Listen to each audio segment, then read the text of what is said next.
Novels forever में खुशामदीद। Novel इश्क मासूम है जिसकी राइटर है तानिया ताहिर। उसकी ये 7वीं एपिसोड है और इसका वो जो है प्रिंट वो बहुत ज़्यादा ख़राब है, तो मुझे थोड़ा पढ़ने में मुश्किल होगी और हो सकता है कि आप लोगों को थोड़ा सुनने में भी प्रॉब्लम हो, तो आप लोग थोड़ा इस चीज़ को कंप्रोमाइज़ कीजिएगा।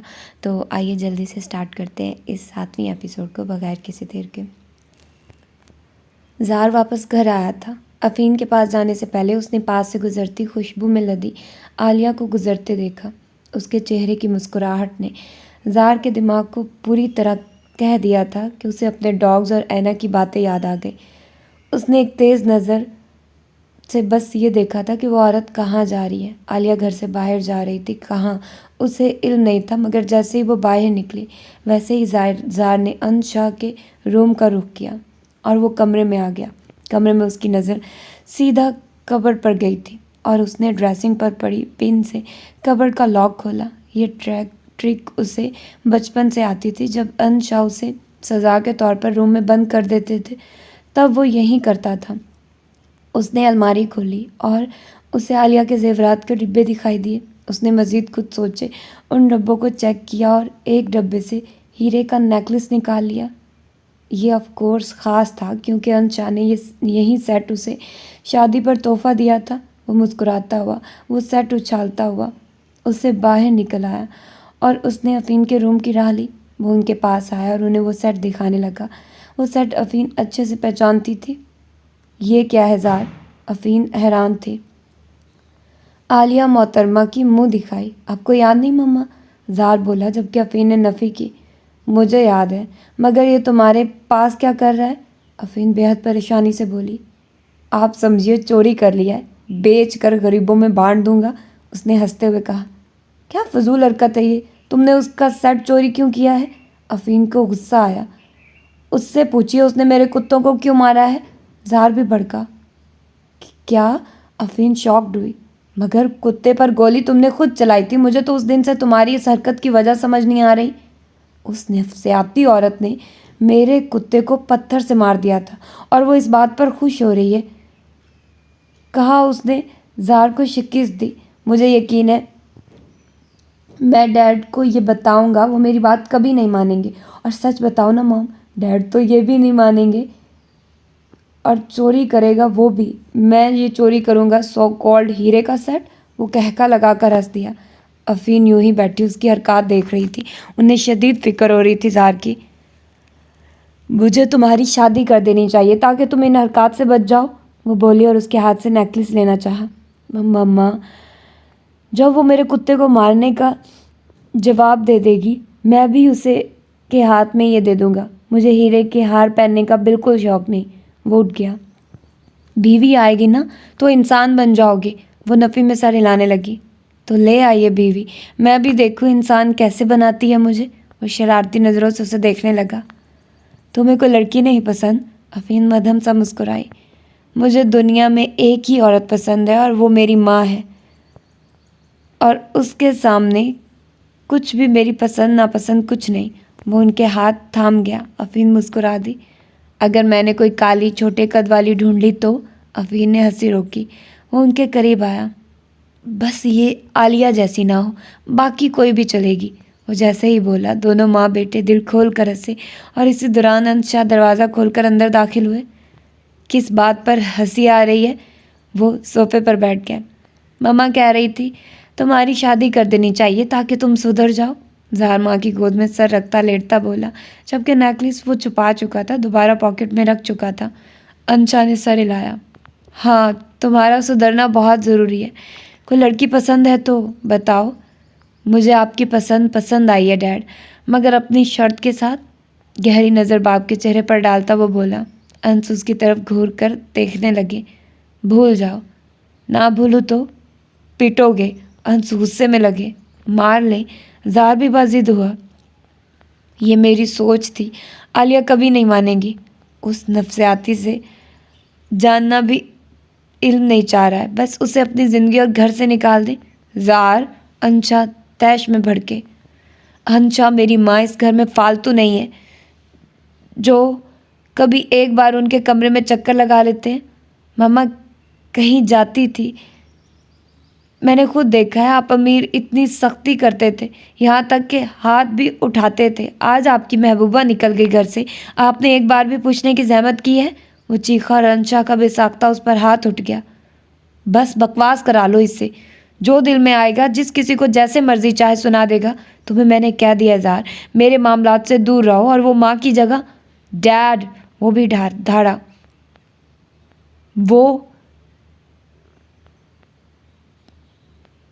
वो कभी भी मेरी माँ नहीं, और ना मैं उसे समझूंगा। मेरी माँ अभी जिंदा है।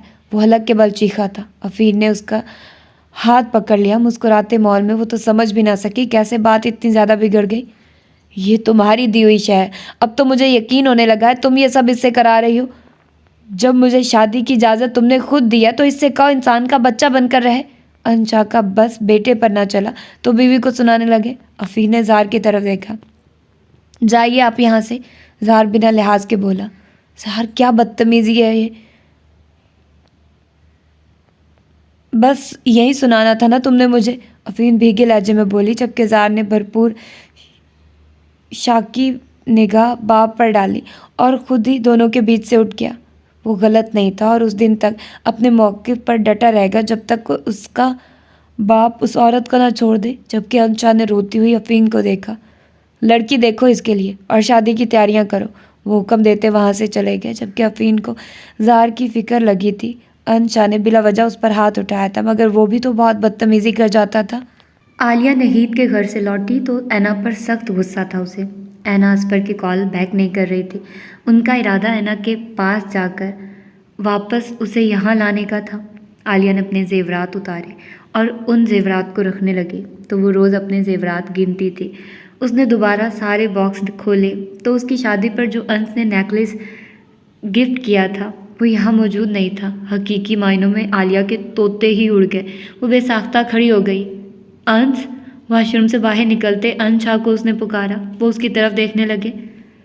मेरा शादी का सेट नहीं है, वो हीरे वाला इसमें, वो रोते हुए बोली। जबकि अंशा ने हैरानगी से उसे देखा।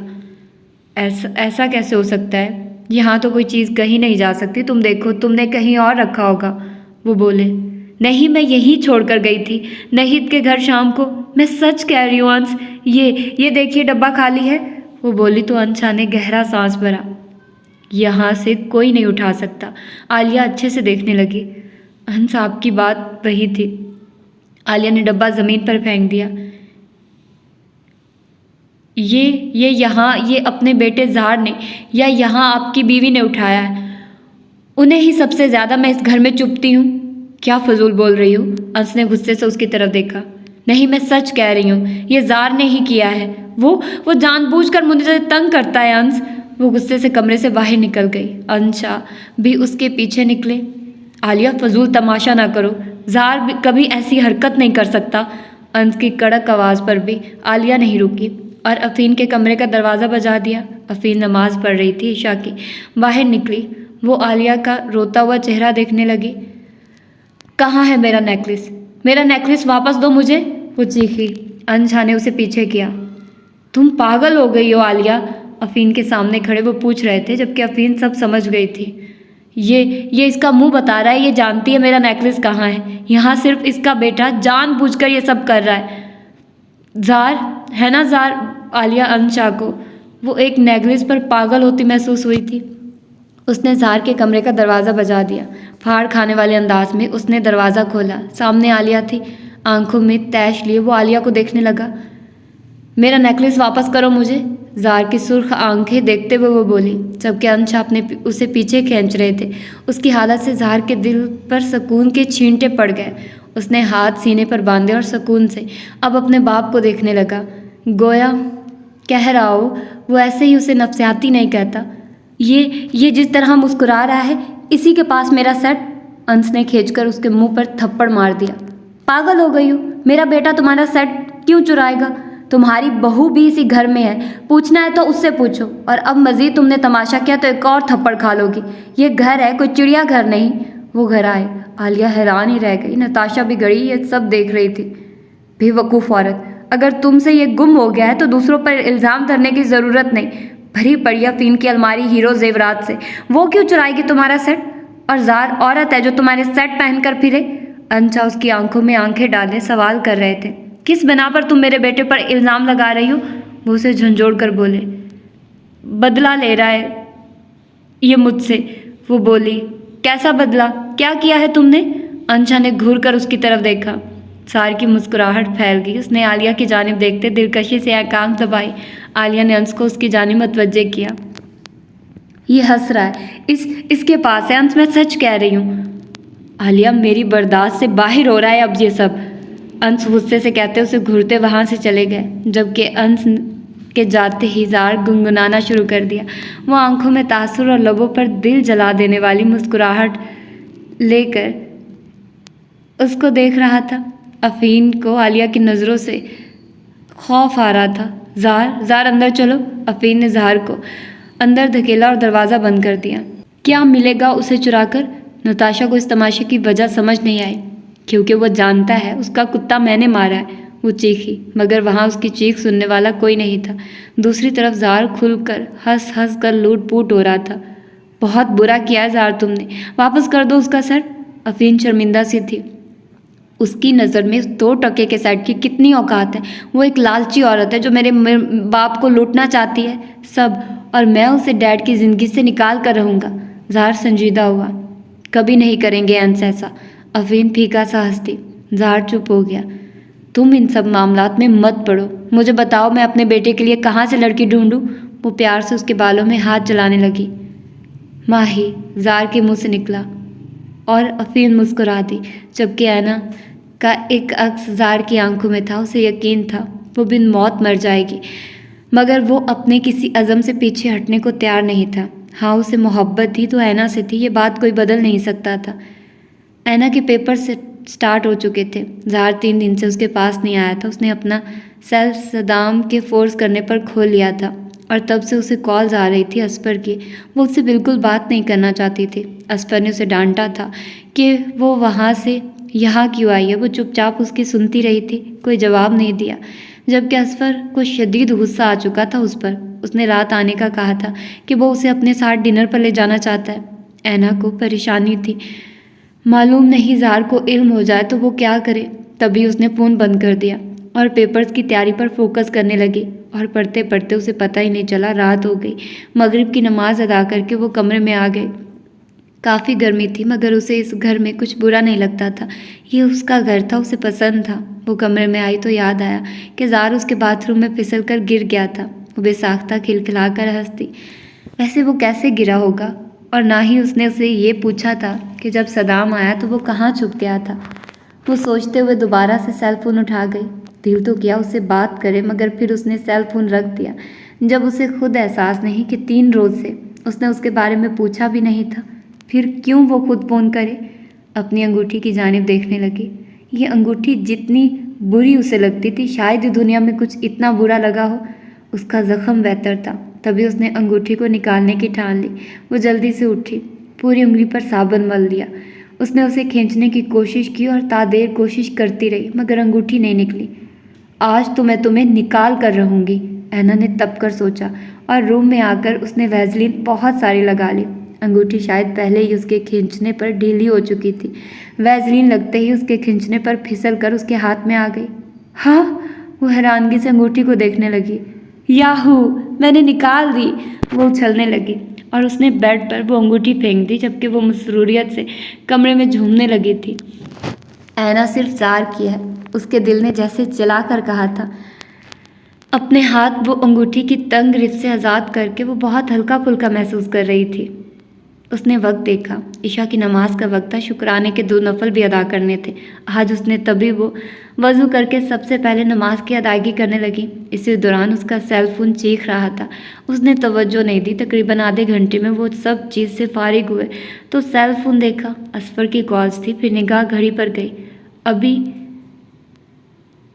9 बजे थे। सदाम भी नहीं आया था। उसने सेल फोन साइलेंट कर दिया। कुछ ही देर में सदाम भी आ गया। उन दोनों ने आराम से खाना खाया। सदाम के चेहरे पर परेशानी थी। आज वो नताशा को लेने सब चीज़ बस से पुश डाल कर गया था, मगर नताशा ने उसे ऐसी हरी झंडी दिखाई जैसे दोनों के बीच कोई ताल्लुक ही ना हो। वो काफ़ी डिसहार्ट फील कर रहा था। नताशा ने उसे शादी उसकी मालो दौलत देखकर नहीं की थी। दोनों एक दूसरे को पसंद करते थे और दोनों की पसंद की शादी थी। फिर कैसे उसका दिल उस 4 पैसे से चाको चौबंद हो गया था कि उसे अब सदाम में बिल्कुल दिलचस्पी नहीं रही थी। उसने साफ कह दिया था कि वो दोनों बेवकूफ़ हैं। वापस लौट आए। आलिया उससे नहीं मिली थी और वो खुद से मिलना भी नहीं चाहता था उनसे। तभी वो नताशा के पास से ही उठकर वहाँ से आ गया। ऐना उसकी परेशानी की वजह कुछ कुछ समझ रही थी। वो जानना भी चाहती थी, मगर सदाम का अंदाज बेहद संजीदा था। पेपर की तैयारी हो गई? उसने पूछा तो ऐना ने सर हिला दिया। जी भाई, हो गई। आप तो आज भाभी को लेने गए थे, उसने कहा तो सदाम ने संजीदगी से उसकी तरफ देखा। फ़िलहाल मैं थक गया हूँ, हम इस बारे में कल बात करेंगे, सदाम ने कहा और अपनी जगह से उठा। तभी घर की बेल बजे। उन दोनों को यकीन था हिया होगी। सदाम ने फिर भी खुद आगे बढ़कर दरवाजे को खोला तो सामने असफर को देखकर हैना का दिल ही उचाट हो गया। उसने आजिज़ होकर सदाम की तरफ देखा, जो कि असफर से खुश इखलाकी से मिल रहा था। कैसे हो यार? वो मुस्कुराया। असफर भी इखलाकियात निभाता हुआ मुस्कुराया। अंदर आओ, सदाम ने कहा तो असफर ने मना किया। नहीं, फ़िलहाल नहीं। तुम्हें बुरा ना लगे तो कुछ देर के लिए तुम्हारी बहन को ले जाऊं, अगर तुम परमिशन दो तो। बस एक डिनर। असफर ने बहुत महज़ब होकर ये बात की थी। ऐना दिल ही दिल में चीख रही थी कि सदाम इनकार कर दे, मगर सदाम ने 1 मिनट के लिए खामोश खड़ी ऐना को देखा और फिर सर हिला दिया। बी केयरफुल और जल्द लौट आना, मैं वेट करूँगा, सदाम ने कहा तो ऐना के जैसे पाँव भारी हो गए। श्योर यार, मैं जल्द वापस आ जाऊँगा, असफर ने कहा तो सदाम ऐना की जाने मुड़ा। ऐना नफ़ी करना चाहती थी, मगर वजह क्या देती। तभी उसके कहने पर अंदर से चादर ले आई और वो ना चाहते हुए भी असफर के साथ आ गए, जबकि हिया जो उन्हीं के घर की तरफ आने के लिए निकली थी। ऐना को जाते देख वो एक पल के लिए सदाम को देखती रह गई कि आया कि वो जाए या नहीं। उसने पीछे कदम ले लिए, जबकि जाने क्यों सदाम चाहता था वो उसके पास वापस आ जाए, मगर ये भी हकीकत थी कि वो लड़की थी और उसे अपनी इज्जत का ख्याल था। आज वो उसको उसी की तरह का जवाब देती पीछे कदम ले चली थी। सदाम भी अपने घर चला गया। असफर खामोशी से ड्राइव कर रहा था। ऐना भी चुप बैठी थी। मेरी फ़ोन कॉल्स क्यों नहीं उठाई? उसने काफ़ी देर बाद सवाल किया था। मैं नमाज़ पढ़ रही थी, वो बोली। किस वक्त की? असफर के मुंह से निकला। ऐना अफसोस से उसकी शक्ल देखने लगी। खैर, मेरी कॉल रिसीव कर लिया करो, आइंदा मिस मत करना, वरना मुझे गुस्सा आ गया तो तुम पर बिला वजह निकलेगा। और आप क्यों निकालेंगे मुझ पर गुस्सा? ऐना को न जाने क्या सोचा, जो बिगड़े बेसाख्ता तड़क कर बोली। वो नहीं जानती थी, मगर उसे ऐसा लग रहा था उसके इर्द गिर्द ज़ार है। उसे असफर से इस वक्त डर नहीं लग रहा था। ये किस तरह बात कर रही हो तुम मुझसे? असफर ने नागवारी से उसकी तरफ देखा। ऐना ने सर झटक कर बाहर देखना शुरू कर दिया। मुझे पेपर की तैयारी करनी है, जल्दी डिनर करें और घर चलें, उसने ज़रा आजिज़ आकर बेजारियत से कहा तो असफर ने उसका हाथ खींचकर अपनी जानिब मोड़ लिया। तुम ना नखरे अपनी माँ को दिखाना, मेरे सामने दिखाने की ज़रूरत। वो एकदम रुका क्योंकि एक बड़ी सारी गाड़ी उसकी कार के सामने आ रुकी थी। असफर हैरानगी से उस गाड़ी और उसके पीछे लगी पुलिस की गाड़ी देखने लगा। वो बिल्कुल क्रिमिनल नहीं था जो कि पुलिस उसे पकड़ती। उसने अभी कुछ बोलने की कोशिश की कि पुलिस सिपाही निकलकर बाहर आए और उस पर गाड़ी खोलने का हुक्म दिया। ऐना अपनी सहमी नज़रों से ये सब देख रही थी, जबकि असफर के रंग उड़ चुके थे। जी इंस्पेक्टर, असफर ने शीशा खोलकर उनसे पूछा। ओह नवाबजादे, बाहर निकल, सारे सिग्नल्स तोड़ता हुआ आ रहा है पीछे से। इंस्पेक्टर ने उसकी गाड़ी पर डंडा मारा। असफर समेत ऐना का दिल भी मुंह को आ गया। बाहर निकल, वो इंस्पेक्टर गुस्से से चीखा, जबकि असफर को बामजबूरी बाहर निकलना पड़ा और ऐना अंदर बैठी कांपने लगी। गाड़ी तेरी है या चोरी की? वो उल्टे सीधे सवाल करने लगे, जबकि शीशे की ओट में से देखता वजूद लबों पर हाथ की मुट्ठी रखे अपनी मुस्कुराहट रोक रहा था। अपनी है सर जी, असफर ने कहा। झूठ, इंस्पेक्टर ने खींच कर डंडा उसकी लातों पर मारा। असफर जोर से उछलता पीछे हटा। ऐना के सामने उसके साथ जो हो रहा था उस पर वो जो अभी अपनी ताकत दिखाने वाला था, अब कैसे भीगी बिल्ली बना हुआ था। तो नंबर प्लेट क्यों नहीं है? इंस्पेक्टर ने तप कर सवाल किया। Number plate? असफर हैरानगी से गाड़ी के पीछे देखने लगा। नंबर प्लेट नहीं थी। सर ये मेरी ही गाड़ी, अरेस्ट करो इसे, इंस्पेक्टर ने कहा तो असफर दंग सा रह गया। आई एम सॉरी सर, मेरे साथ मेरी मिसेस। बीबी तुम इसकी बीवी हो? इंस्पेक्टर ने बेहद नरम से ऐना से पूछा। ऐना भीगी नज़रों से खौफजदा रहती नफ़ी में सर हिला गई। फिर इंस्पेक्टर पूछने लगा। जी मैं आया कुछ नहीं कह, मगर वो खुद जर थी तभी सच बता गई। मंगेतर, उसने कहा तो पुलिस वाले ने गहरी सांस ली। अपने रिश्तेदारों को बुलाकर घर जाओ, ये आदमी रात थाने की हवा खाएगा, तब पता चलेगा सिग्नल तोड़ने और चोरी की गाड़ी लेकर फिरने का अंजाम। चल बैठ डाले में, वो हुक्म देता। असफर को ज़बरदस्ती गाड़ी में बिठा चुका था। असफर का बेइज्जती से चेहरा सुर्ख पड़ गया, जबकि स्याह चमचमाती गाड़ी में मौजूद शख्स की मुस्कुराहट गायब हो चुकी थी। मंगेतर के लफ्ज़ पर ऐना को रोना आने लगा। पुलिस बिला वजह उसे ले गई थी, वो शुक्र था फ़ोन साथ लाई थी। उसने रोते हुए सदाम का नंबर डायल करना चाहा कि अचानक ऐसे हाथ से मोबाइल छीन लिया गया। कहाँ से आया ये नया सेल तुम्हारे पास? जार था, स्याह गगल्स रात में भी चेहरे पर सजाए। ब्लैक शर्ट के ऊपरी 2 बटन खोले, बाजू कोनियों तक फोल्ड किए, अपनी चमकती दमकती रंगत से उस पर छाया छाया सा सवाल कर रहा था। ऐना बेसाख्ता उसे देखती रह गई। जार ने आंखों को जुम्बिश दी। मैंने पूछा है कहाँ से आया तुम्हारे पास ये? आपने क्या है ये असफर के साथ ये? ऐना होश में आई। जार ने गहरा सांस भरकर इधर उधर देखा। रोड पर ट्रैफिक आ जा रही थी। उसकी कलाई को अपने हाथ की सख्त गिरफ्त में जकड़ता वो उसे अपनी प्राडो में ज़बरदस्ती बिठा चुका था। जार आपने ऐसा क्यों किया? तो क्या जाने देता तुम्हें, उसके साथ डेट मारने देता? उसने आंखें निकाल कर पूछा। आपको वैसे कौन सा फ़र्क पड़ता है? ऐना मुनमुनाई। ज़्यादा चपड़ चपड़ की ना, रख दूंगा एक। वो उसकी सीट पर झुकता, हाथ हवा में उठाता बोल रहा था। उसके हाथ को तो कभी उसको देखती, ज़ाहिर उसकी आंखों में देख रहा था। तुम एक झूठी लड़की हो, बस मैं अपने सीने से दिल निकाल दूँ तो तुम भी बाहर खड़ी मिलो। तुमसे तुम्हारे ही अंदाज में बदले लेने पड़ेंगे मुझे। वो पीछे हटता बोला। मैंने कोई झूठ नहीं बोला, ऐना जल्दी से बोली। तो ये मोबाइल तुम्हारी माँ ने दिलाया तुम्हें, और तुम इस पर असफर से बातें करती हो? यानी मेरी बीवी किससे बातें कर रही है? आज तक मुझसे नहीं की उसने। डैशबोर्ड पर गुस्से से हाथ मारता बोला, जबकि ऐना सहम सी गई। ऐसा नहीं है, ये सेल फोन ज़बरदस्ती मुझे दिया था जार, उसने। ऐना तफसीली बताने लगी। जार खामोश बैठा रहा, ड्राइव कर रहा था। ऐना स्टीयरिंग पर घूमता उसका एक हाथ देख रही थी, बेसाख्ता उस हाथ पर। ऐना ने अपना हाथ रख दिया। ऐना का दिल बेसाख्ता बहुत शिद्दत से धड़का था, जबकि जार ने उसकी तरफ देखा। ऐना ज़रा शर्मिंदा सी हो गई, तभी हाथ पीछे हटाने लगी, मगर जार ने वही हाथ अपने हाथ की मजबूत गिरफ्त में ले लिया और उसका हाथ थामकर वो अब दूसरे हाथ से ड्राइव कर रहा था। कुछ की तलाश में मुस्कान सी उतर आई, जबकि ऐना शर्मा रही थी। तुम्हें ये लग रहा है कि इन मासूम हरकतें करने की वजह से मैं तुमसे अपना बदला नहीं लूँगा? वो उसकी जानिब देखने लगा, जबकि ऐना ने सर झुका लिया। मैं आपके साथ कुछ नहीं करती, फिर भी आप सारे बदले लेते हैं। ये जो तुम्हारी पटपट ज़बान चलती है, असल इख्तलाफ की वजह ही यही है। जार ने उसका हाथ दबा दिया। ऐना मुंह बसोर गई। काट दें, किस्सा ख़त्म। ऐसे कैसे?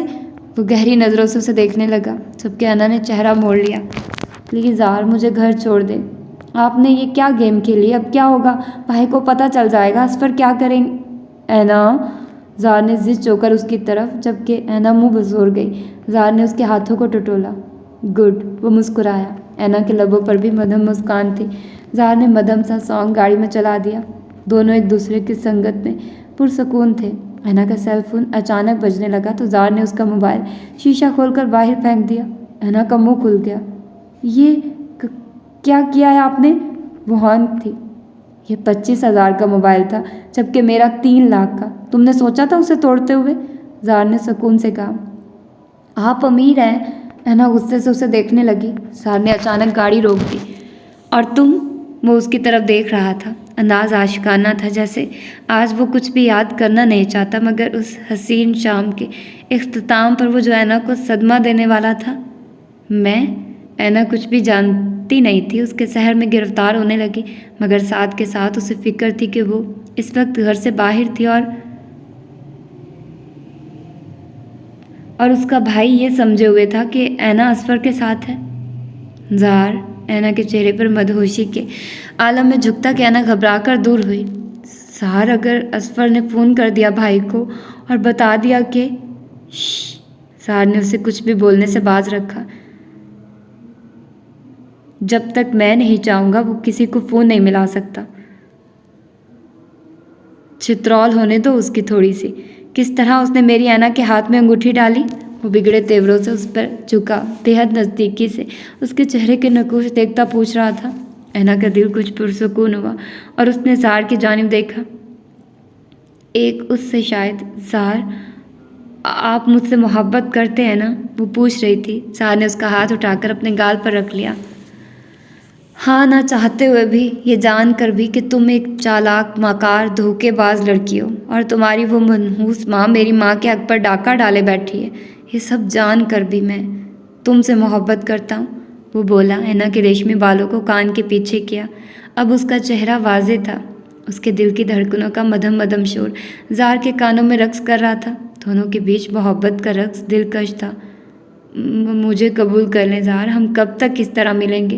ये बात खुल जाएगी एक ना एक दिन। मैं कैसे किसी को जवाब दूंगी? मेरी इज्जत कैसे? आप समझे ना ज़ार। ऐना ऐना ऐना, उसने ठंडी सांस भरकर अपनी सीट पर टेक लगा लिया और फिर अपनी गर्दन उसकी तरफ मोड़ी, ग्लासेस उतारकर उसके चेहरे पर सजा दिए। ऐना उसके हाथ थामे हुए थी, जैसे बस सुनना चाहती हो।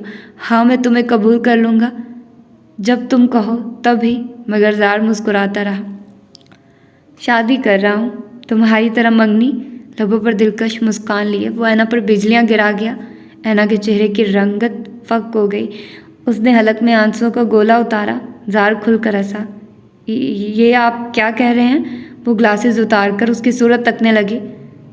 मैंने सवाल नहीं किया था तुम्हारी मंगनी पर कि ये क्या कर रही हो तुम क्यों कर रही हो? वो मुस्कुराया और उसके हाथ पर लम्ब छोड़ा। ज़ार, उसका लहजा काम गया। अपना हाथ उसके हाथ की गिरफ्त से छुड़ा लिया। ज़ार, आप जानते हैं मैंने मम्मा के दबाव पर ये सब किया था। आप ऐसा कैसे कर सकते हैं? मेरे साथ ही आपकी बीवी हूँ मैं, आप किसी और से मंगनी करेंगे? वो बुरी तरह रो पड़ी। ओह, ज़ार ने उसका गाल छुआ। माय लव, बराबरी कर रहा हूँ। मुझ में और तुम में बराबरी होनी चाहिए। तुम मुझसे मोहब्बत करती हो, मैं तुमसे मोहब्बत करता हूँ।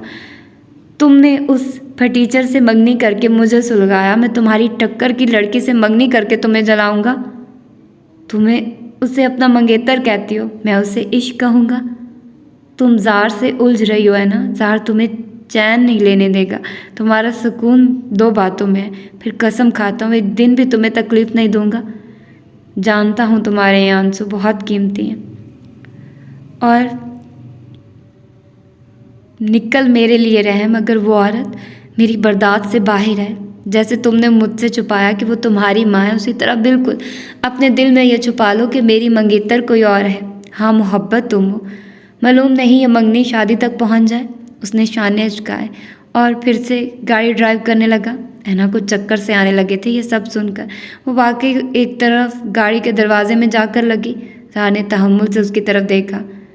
हिम्मत है नहीं और पंगा ज़ार से लेना है। सर झटक कर उसने संजीदगी से होटल की राह ली थी। वो उसे होटल ले जाना चाहता था, मगर मामले की कुछ नज़ाकत और फिर उसका बेहोश होना समझता हुआ वो उसे उसके घर ले आया। हया के दरवाजे के आगे उसने गाड़ी रोकी और दरवाज़ा बजाया। वो तो इसी इंतज़ार में थी। दौड़कर दरवाज़ा खोला, ज़ार को देखा। दिल जला देने वाली मुस्कान से वो उसे देख रहा था। हया दांत पीसते हुए लठ मार अंदाज में बोली, अब क्या मसला है आपके साथ? तुम्हारी दोस्त बेहोश हो गई है। ज़ार ने ग्लासेस उतारे। हया एकदम परेशानी से दूसरी साइड का दरवाज़ा खोलने की कोशिश करने लगी। ज़ार ने दरवाज़ा खोला। हया की बेसाख्ता चीख निकलते निकलते रह गई। वो एक तरफ लड़की हुई थी और ज़ार सुकून से स्टीयरिंग पर दोनों हाथ रख के उसे देख रहा था। मुझे लगता है मैं सरप्राइज़ अच्छे देता हूँ, वो मुस्कुरा कर बोला। आपको बिल्कुल तमीज़ तहजीब छू कर नहीं गुजरी। दूसरों को हलकान करने का कुछ ज़्यादा ही शौक़ है आपको, वो भड़कती हुई बोली। नहीं, ऐसा नहीं है ना, मेरी मोहब्बत है। बेसाख्ता उसका कहका निकला था। इस लड़की से तो कोई शुरू दिन का बैर था उसे, तभी उसे सुलगा रहा था। हया ने गुस्से से उसकी जानिब देखा, जबकि वो शाने अचका गया। ऐना, हया ने उसका गाल थपथपाया। ज़ार उसी की तरफ देख रहा था। वो जानता था वो ठीक है, तभी उसे फिक्र नहीं थी। हिया ने दोबारा उसका गाल थपथपाया तो ऐना बेसाख्ता जार कहते हुए उठ गई, मगर सामने हिया को अजीब नज़रों से देखने लगी। मर गया जार, हिया भड़की। अपनी हालत की परवाह नहीं थी। जार का दौरा था। कैसी बातें कर रही हो? ऐना ने ज़रा खफकी से उसकी तरफ देखा। जार अलबत्ता मुस्कुरा रहा था, उसकी मोहब्बत से वाकिफ़ जो था। टेक केयर हनी, तुम्हें ज़्यादा खुराक की ज़रूरत है? वो हिया को चिढ़ाने के लिए मायनी खेज बातें कर रहा था। ऐना जल्दी से गाड़ी से उतर गई। अंदाज में जार के लिए खफकी थी। वो अपने घर की जानिब चल दी तो जार ने ज़ोरदार हॉर्न दिया था और गाड़ी भगा ले गया। हिया ने ऐना की तरफ देखा। इस खून कलसा देने वाले इंसान से मोहब्बत करती हो तुम, जिसे तुम्हें तड़पाने में मज़ा आ रहा है? हिया ने गुस्से से पूछा। वो जानबूझकर कर रहे हैं ये सब कुछ मेरे साथ, वो मंगनी कर रहे हैं। तुम देखो ज़रा, मेरे एक जुर्म की सज़ा मुझे कितनी सख्त मिल रही है। तुम बताओ, मम्मा के किसी भी अमल में मेरा क्या कसूर है? मुझे सिर्फ छुपाने की सज़ा मिल रही है। काश मैं ज़ार को बता देती। वो उसके गले लगती, बुरी तरह रो दी। वो दोनों हिया के घर में थी। हिया को भी तकलीफ़ हुई थी। उसकी दोस्त कितनी मुश्किल में थी। मेरा बस चले तुम्हारी ज़िंदगी से निकाल कर फेंक दूँ इस ज़ार नामी कीड़े को। उसने सर झटका। ऐना का बिल्कुल दिल नहीं लग रहा था कहीं भी। हिया के कहने के बावजूद वो उसके घर नहीं गई थी, अपने घर आ गई। रोए रोए चेहरे से उसने असफर की बात सदाम को बताई। सदाम ने परेशानी से असफर को कॉल की, मगर असफर छूट चुका था। इस वक्त तक ऐना ज़ार की चालाकी पर बस दंग थी कि वो कितनी आराम से एक इंसान को थाने पहुंचा चुका था और अब आज़ाद भी हो गया था। वो ऐना अपने रूम में आ गई, उदास सी। वो सोने की कोशिश करना चाहती थी, मगर रोना मुसलसल आ रहा था। किसी और से मंगनी, किसी और के नाम की अंगूठी कैसे कैसे पहना देगा वो इतने आराम से? क्या उसे तकलीफ़ नहीं होगी? वो क्यों ज़िद पर अड़ गया है? वो कबूल क्यों नहीं कर लेता ये हकीकत? ऐना बस सोच सकती थी, क्योंकि जितनी बार इस बात का जिक्र उसने किया था, ज़ार के बुरे रवैये से घबरा जाती थी। रोते रोते ही उसकी आंख लग गई। इल्म नहीं हुआ। अनशा के इख्तलाफ के बावजूद अफीन ज़ार का रिश्ता माही के घर ले जाने को तैयार थी। अनशा नहीं चाहते थे कि माही ज़ार की बीवी बने, मगर फिर भी ज़ार जानबूझकर अब उन्हें वही तकलीफ़ देने को अड़ चुका था। जब उसने बाप का इतना हार्श रवैया देखा, तुम्हारा दिमाग ख़राब हो गया है?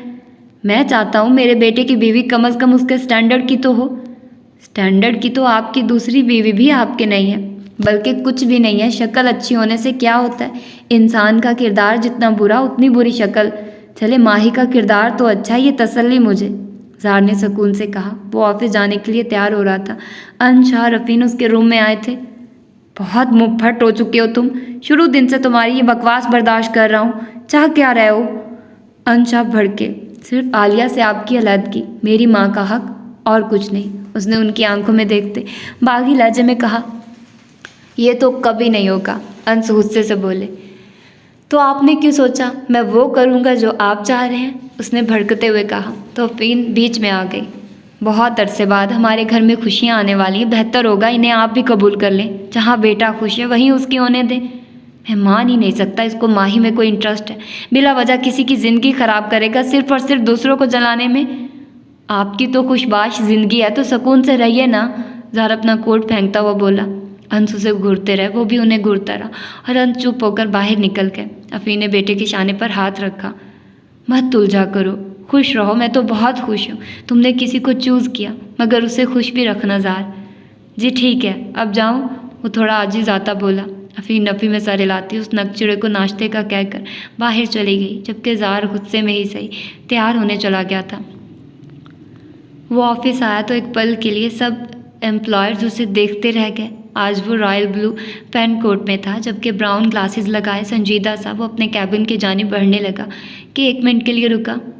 Miss Mahi, come into my room, संजीदगी से उसने कहा। उसकी टेबल पर 2 आईफोन्स रखे थे, जो कि उसने आज ही मंगवाए थे। एक वो ऐना को देने वाला था, जबकि दूसरा जो उसकी ऐन ने उसका नुकसान किया था उसको भरने वाला था। ऐना का अक्स उसकी आंखों में उतर आया। उस लड़की ने माही का नंबर बर्दाश्त नहीं किया था, तो वो कैसे उसे मंगनी बर्दाश्त करेगी? वो संजीदगी से सोच रहा था, मगर हल उसके पास भी कुछ नहीं था। वो इन्हीं सोचों में था कि माही रूम में नॉक करके आई। वो कुछ परेशान सी थी। प्लीज़ सिट मिस माही, ज़ार बोला तो वो बैठ गई। कुछ देर दोनों के बीच तवक्कुफ रहा जबकि ज़ार ने अपनी बात की इब्तिदा की। माही तो समझ नहीं पा रही थी उसने क्यों बिठाया उसको। मैंने सुना है आपको पैसों की ज़रूरत है, वो संजीदगी से कहा। उसकी सूरत देख रहा था। माही एकदम कंफ्यूज हो गई। ज़ार ने डायरेक्ट सवाल पर नहीं, मैं जानता हूँ आपकी मम्मा बीमार है, वो बोला। माही की आंखें भीग गई। मैं आपको पैसे दूंगा जितने आप चाहो, ज़ार बोला तो माही की आंखों में जैसे चमक सी उठी। जी सर, मैंने लोन के लिए अप्लाई किया हुआ है, आपकी बहुत मेहरबानी होगी अगर आप जल्द अप्रूव कर दें। माही तशक्कुर भरी नज़रों से उसे देखने लगी। नहीं, लोन की बात नहीं है, मैं आपको पैसे दूंगा बिना किसी भी वापसी के, मगर इसके लिए आपको मेरा एक काम करना होगा। ज़ार ने अब तवज्जो से उसे देखा। माही कुछ कंफ्यूज सी लगी। काम यह है कि आपको मेरे साथ एग्रीमेंट करना होगा शादी का, वो जैसे ही बोला माही अपनी जगह से एकदम खड़ी हो गई। जी सर, हैरानगी से उसे देखने लगी।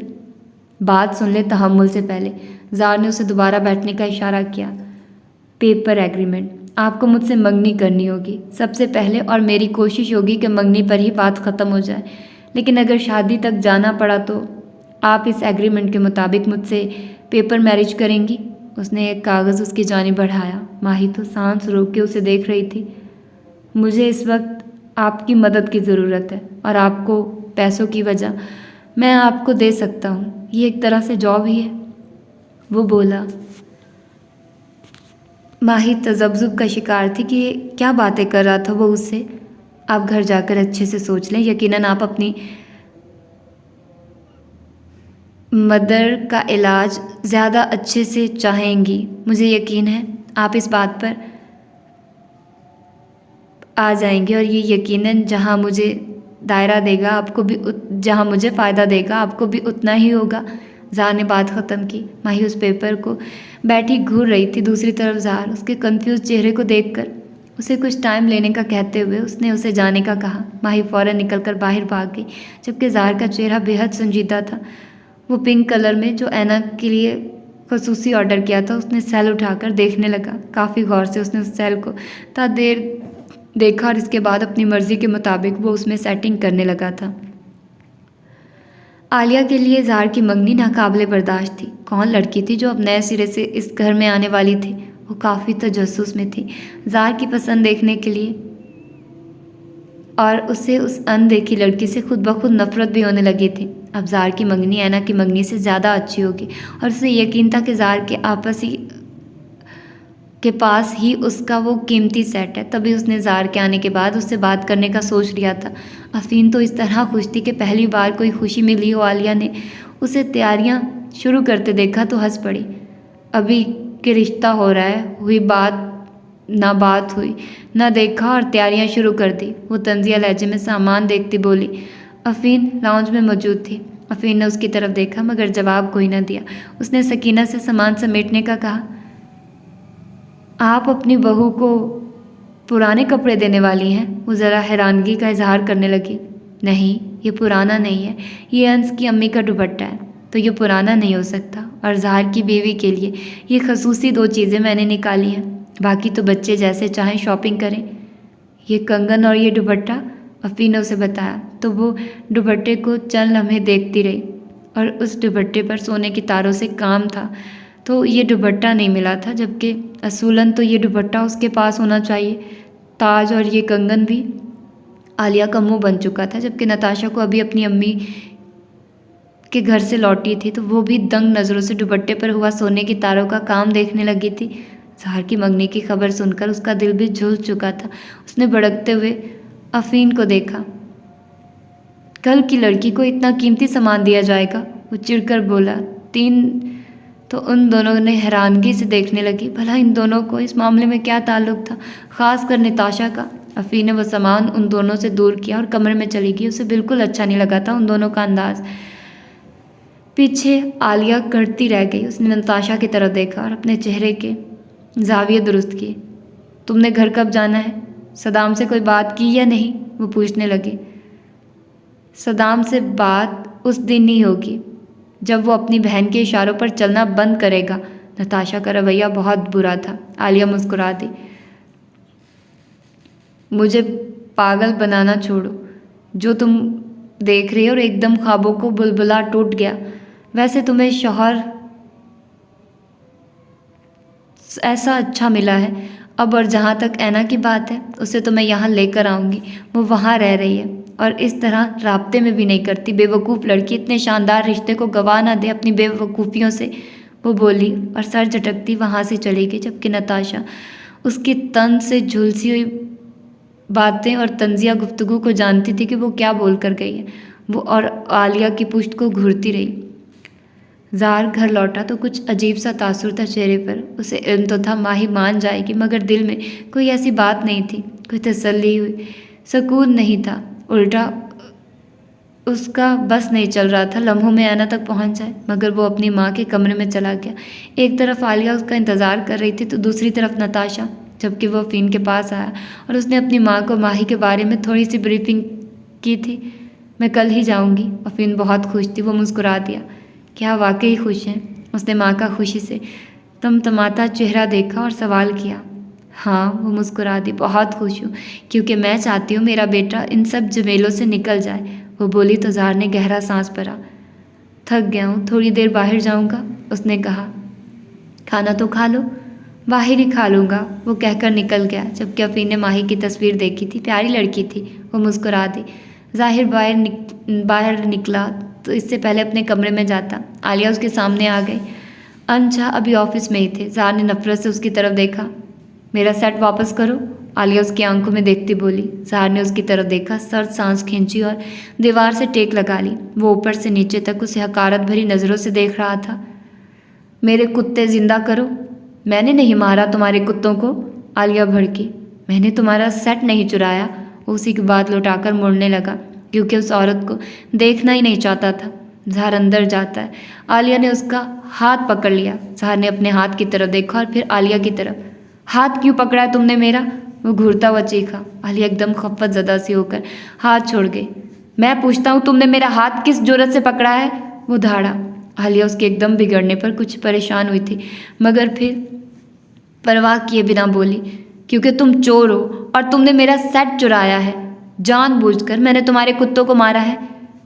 तुम एक नंबर के घटिया इंसान हो और तुम डिजर्व करते थे। और एक बात सुनो ज़ाहर, जितना तुम मुझे टीज करोगे मैं तुम्हें इससे ज़्यादा कर दूंगी। तुम समझते क्या हो खुद को? बहुत बड़ी चीज़ हो तुम। मैं तुम्हें बहुत अच्छी तरह समझा सकती हूँ कि तुम्हारी असलियत क्या है, मगर अंश का लिहाज आ जाता है कि कुछ ज़्यादा ही जान बस गई है उनकी तुम में। मगर कान खोल कर सुन लो, जो तुम चाहते हो वो मैं होने नहीं दूंगी। तुम्हारी माँ इसी तरह तुम्हारी आंखों के सामने दूसरे कमरे में यूं ही पड़ी रहेगी और गल सड़कर जिंदगी गुजारेगी। ज़ाहर का हाथ बुलंद हुआ और आलिया के मुंह पर 2 तमाचे पड़े थे। आलिया एकदम नीचे जा गिरी और अंश के पाँव में जा गिरी थी। वो अंशा ने यह मंजर अपनी आंखों से देखा था। बेटे को हैरानगी से देखने लगे। ज़ाहर के अंदाज में घूरने में ज़रा बराबर भी फर्क नहीं आया था। तुम्हें इस घर से भी मैं निकाल ना दूँ तो नाम बदल देना। वो घर आया जबकि अंशा ने फिर कुछ नहीं कहा। बहुत दिनों से ये सब बर्दाश्त कर रहे थे। वो आगे बढ़े और उसी तरह ज़ार के मुंह पर 2 थप्पड़ मार दिए। जबकि अफीन दौड़कर उन दोनों के बीच आई थी। ये तुम्हारा बिगड़ा हुआ है जाहिल औरत, तुम्हारा बिगड़ा हुआ है। तुमने इसकी इतनी गंदी तरबियत की है जो ये भी नहीं सोचता कि ये मुंह उठाकर किसको कह रहा और किस पर हाथ उठाया है। अंशा बेकाबू होते अफीन पर बरसे। ज़ार ने अंशा का हाथ पकड़ लिया। मेरी माँ पर बोलने की ज़रूरत नहीं, उसने मेरी तरबियत बहुत अच्छी की है। फ़र्क आपकी माँ की तरबियत का है जो आपकी तरबियत अभी नहीं की है कि आप अपनी ज़ात से किसी को कोई खुशी दे दें। उसने बाप को माँ से दूर धकेला और शिकवा भरी निगाहों से उसे देखता और नफ़रत की निगाह दोनों पर डालता। वो वहाँ से अपनी माँ को लेकर उसके कमरे में चला गया। जबकि अफीन ने रोना डाला हुआ था। वो चीख चीख कर रो रही थी। उसकी नाक से खून बह रहा था। अंशा एक तरफ उसकी तरफ बढ़े जबकि अफीन अंदर ज़ार की नाक से निकलते खून को रोते हुए साफ करने लगी। वो चेहरा मोड़ गया। मुझे बाहर जाना है कुछ देर के लिए, आप रूम लॉक कर लें। वो बोला। ज़ाहर कहाँ जा रहे हो? बात सुनो मेरी। वो बाहर निकल गया। पहले रोज़ की तरह जुनून उठे थे उसके अंदर आज उस औरत की हमायत में। उसके बाप ने उस पर हाथ उठाया था तो सज़ा पूरी उसको की औलाद को मिलनी थी। आलिया के रोने की आवाज़ आ रही थी। रिलैक्स हो जाओ, ज़ाहर मुझसे नफ़रत करता है, आपको पता है। मेरा नेकलेस भी उसके पास ही है, मेरे मुंह पर थप्पड़ मारा उसने। आलिया ने अपनी आंखें साफ की। उसकी तरफ से मैं तुमसे माफ़ी मांगता हूँ। क्यों? वो माफ़ी मांगेगा तो क्या हो जाएगा उसे? आलिया चमक कर बोली। ये कौन सा तरीका है? ये तरबियत की अफीन ने उसकी। आप लोगों के प्यार ने सर पर चढ़ा लिया उसे कि मेरे मुंह पर थप्पड़ मारा उसने। अंश, आलिया ने भड़क कर देखा। अंश शर्मिंदा से बैठे थे। ये तो वो मुझसे माफ़ी मांगेगा, वरना ठीक है, फिर मैं भी अपनी बच्चों के पास चली जाऊंगी जब मेरी कोई अहमियत ही नहीं, वो बोली और सर झटक कर दूसरी तरफ कर लिया। मांगेगा वो तुमसे माफ़ी, तुम दिल पर मत लो, मैं देख लूँगा उसे, अंश बोले और उसकी जानिब देखा। आलिया ने खफगी से मुंह मोड़ लिया।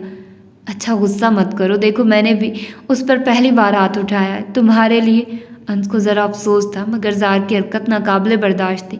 अगर बचपन में लगाए होते तो आज ये नौबत ना आती, वो बोली और अंश खामोश हो गए। ज़ार ने उन्हें शर्मिंदा कर दिया था, जबकि उन्हें अफीन पर भी गुस्सा था।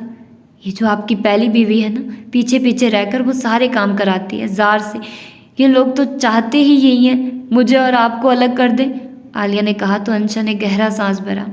ऐसा कुछ नहीं है, ज़्यादा मत ले हमारी तफीन की, मेरे सामने ही किया उसमें। वो आखिरी लफ्ज़ हल्की आवाज़ में बोली थी। देखो मैं तुम्हें कह तो रहा हूँ, मैं देख लूँगा, तुम फिक्र मत करो। अंशा ने उसका हाथ थामा। आपने कहा था आप ऐना को यहाँ ले आएंगे, मेरे बच्चे मेरे पास रहेंगे, आपके पास इतनी भी फुर्सत नहीं कि मेरे बच्चे यहाँ ले आएँ। आलिया ने लगे हाथ दूसरा शिकवा भी कर डाला। हाँ ये मिस्टेक हो गई, मैं कल ही जाऊँगा उन लोगों के पास, अब रोना तो बंद करो, वो बोले तो आलिया ने सर हिलाया। रिलैक्स, वो हल्के से मुस्कुराए। आपके बेटे ने थप्पड़ मारा मुझे, मैं किस तरह रिलैक्स हो जाऊँ, वो बिगड़ते हुए बोली, जबकि अंशा को ये बात बुरी तरह चुभ रही थी। वो खामोशी से उसके इस तरह के रवैये पर उठकर वॉशरूम चले गए, जबकि आलिया ने पीछे से मुस्कुराकर आंसू साफ किए। बहुत अच्छा किया ज़ार तुमने मुझ पर हाथ उठाकर, जज्बाती होकर, अपने आप पर यह साबित करके कि तुम मुझसे कितनी नफरत करते हो, और अब मेरे लिए तुमने कितने रास्ते आसान कर दिए, इसका इन्हें खुद भी अंदाज़ा नहीं। वो हंस पड़ी। अपना नेकलेस तो मैं तुमसे लेकर रहूँगी, और तुम्हें नुकसान पहुँचाना मेरा पसंदीदा काम है। ज़ार, अंशा, तुम्हें इस घर और अंश की ज़िंदगी से निकाल कर फेंक ना दिया तो आलिया नाम नहीं, वो दांत पीस कर बोली। ये थप्पड़ तुम्हें महंगे पड़ेंगे। बहुत प्यारी है ना तुम्हें तुम्हारी माँ, अब तुम्हें बहुत अच्छे से सबक सिखाकर खुद इन थप्पड़ों का बदला लूँगी मैं। उसने सर झटका और अपने गाल देखती खून साफ करने लगी। अंश ने साफ कर तो दिया था, मगर इसके बावजूद भी साफ करने में लगी थी। वो ज़ार की उंगलियों के निशान उसके मुंह पर छपे हुए थे, जिनको देखकर खून खौल रहा था, मगर तसल्ली थी यही निशान उसके मुंह पर भी थे जो अंशा ने उसकी हमायत में ज़ार को मारे थे। अब बस फ़र्क इतना था कि आलिया खुद ये थप्पड़ मार कर बदला अपने तौर पर लेना चाहती थी। उसने सोचा और अपना चेहरा देखने लगी। ज़ार के से नफ़रत में बेहद इजाफा हो रहा था उसकी। और ये थी इसकी आज की एपिसोड। मैं माफ़ी चाहती हूँ कि मैं आप लोगों को एपिसोड प्रोवाइड नहीं कर सकी, बट क्योंकि मेरा पेपर था और मेरे लिए मुश्किल था आप लोगों को इसको देना, तो फिर मैंने इसको रिकॉर्ड कर लिया है। अब आप लोगों को इंशाल्लाह रेगुलर मिलेंगी, क्योंकि मेरे पेपर्स ख़त्म हो गए हैं। Now I am free. वैसे मैं पहले भी फ्री थी, लेकिन मुझे था कि पेपर है, तो बस वो वाला शोशा ख़त्म हो गया। मेरे कोई पेपर नहीं है, अब मैं फ्री हूँ, रिलैक्स हूँ। अब मेरे पास आप लोगों को नावल सुनाने के अलावा और कोई काम नहीं है, तो मैं अब ये काम करूँगी और आप लोगों को ये नावल कंप्लीट करके दूँगी। मतलब ड्यूरेशन तो मैं इतना ही रखूँगी, लेकिन ये है कि आप लोगों को गैप नहीं दूँगी इंशाल्लाह। तो फिर मिलते हैं इसकी अगली एपिसोड में। अपना ढेर सारा ख्याल रखिएगा। अल्लाह हाफिज़।